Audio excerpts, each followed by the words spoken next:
सभी को जय मसीह की। आज हम पढ़ेंगे यशाया अध्याय 51।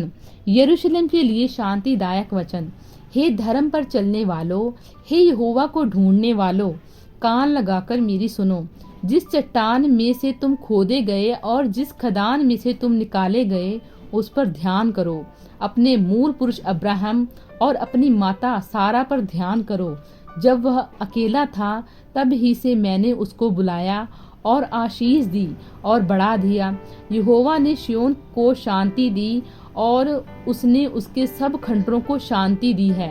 वह उसके जंगल को अदन के समान और उसके निर्जल देश को यहोवा की वाटिका के समान बनाएगा। उसमें हर्ष और आनंद और धन्यवाद और भजन गाने का शब्द सुनाई पड़ेगा। हे मेरी प्रजा के लोगों, मेरी ओर ध्यान धरो। हे मेरे लोगों, कान लगाकर मेरी सुनो, क्योंकि मेरी ओर से व्यवस्था दी जाएगी और मैं अपना नियम देश देश के लोगों की ज्योति होने के लिए स्थिर करूंगा। मेरा छुटकारा निकट है, मेरा उद्धार प्रकट हुआ है। मैं अपने बुझ भल से देश देश के लोगों का न्याय करूंगा। दीप मेरी बाट जोहेंगे और मेरे बुझ भल पर आशा रखेंगे। आकाश की ओर अपनी आंखें उठाओ और पृथ्वी को निहारो, क्योंकि आकाश धुएं के समान लोप हो जाएगा, पृथ्वी कपड़े के समान पुरानी हो जाएगी और उसके रहने वाले यूं ही जाते रहेंगे। परंतु जो उद्धार मैं करूंगा वह सदा ठहरेगा और मेरे धर्म का अंत ना होगा। हे धर्म के जानने वालों, जिनके मन में मेरी व्यवस्था है, तुम कान लगाकर मेरी सुनो। मनुष्यों की नाम धराई से मत डरो और उनके निंदा करने से विस्मित ना हो, क्योंकि घुन उन्हें कपड़े के समान और कीड़ा उन्हें ऊन के समान खाएगा। परंतु मेरा धर्म अनंत काल तक और मेरा उद्धार पीढ़ी से पीढ़ी तक बना रहेगा। हे यहोवा की भुजा जाग, जाग और बल धारण कर। जैसे प्राचीन काल में और बीती हुई पीढ़ियों में, वैसे ही अब भी जाग। क्या तू वही नहीं जिसने रहब को टुकड़े टुकड़े किया था, जिसने अजगर को छेदा? क्या तू वही नहीं जिसने समुद्र को अर्थात गहरे सागर के जल को सुखा डाला और उसकी गहराई में अपने छुड़ाए हुओं के लिए पार जाने का मार्ग निकाला था? यहोवा के छुड़ाए हुए लोग लौटकर जय जयकार करते हुए सिय्योन में आएंगे और उनके सिरों पर अनंत आनंद गूंजता रहेगा। वे हर्ष और आनंद प्राप्त करेंगे और शोक और सिसकियों का अंत हो जाएगा। मैं ही तेरा शांति दाता हूँ। तू कौन है जो मरने वाले मनुष्य से और घास के समान मुरझाने वाले आदमी से डरता है? और आकाश के तानने वाले और पृथ्वी की नींव डालने वाले अपने कर्ता यहोवा को भूल गया है। और जब द्रोही नाश करने को तैयार होता है, तब उसकी जलजलाहट से दिन भर लगातार थरथराता है।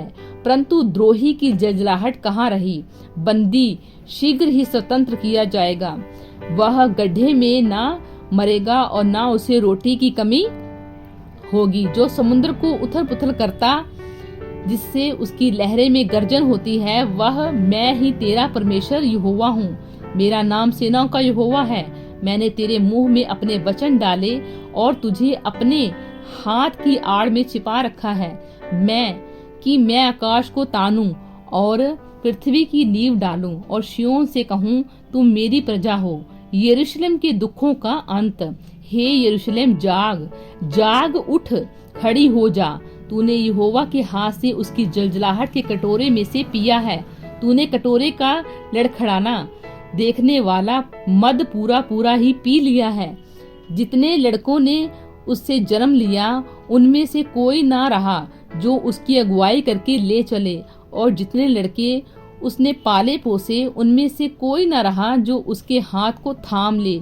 ये दो विपत्तियां तुझ पर आ पड़ी हैं, कौन तेरे संग विलाप करेगा? उजाड़ और विनाश और महंगी और तलवार का आ पड़ी, कौन तुझे शांति देगा? तेरे लड़के मूर्छित होकर हर एक सड़क के सिरे पर महाजल में फंसे हुए हरिणी के समान पड़े हैं। यहोवा की जलजलाहट और तेरे परमेश्वर की धमकी के कारण वे अचेत पड़े हैं। इस कारण हे दुखियारी सुन, तू मतवाली तो है, परंतु दाख मधु पीकर नहीं। तेरा प्रभु यहोवा जो अपनी प्रजा का मुकदमा लड़ने वाला तेरा परमेश्वर है, वह यूं कहता है, सुन, मैं लड़खड़ा देने वाले मद के कटोरे को अर्थात अपनी जलजलाहट के कटोरे को तेरे हाथ से ले लेता हूँ। तुझे उस में से फिर कभी पीना ना पड़ेगा और मैं उसे तेरे उन दुख देने वालों के हाथ में दूंगा जिन्होंने तुझसे कहा, लेट जा कि हम तुझ पर पांव रखकर आगे चलें। और तूने आंधे मुंह गिरकर अपनी पीठ को भूमि और आगे चलने वालों के लिए सड़क बना दिया। प्रभु इन वचनों द्वारा आपको बहुतायत से आशीष दें। आमीन।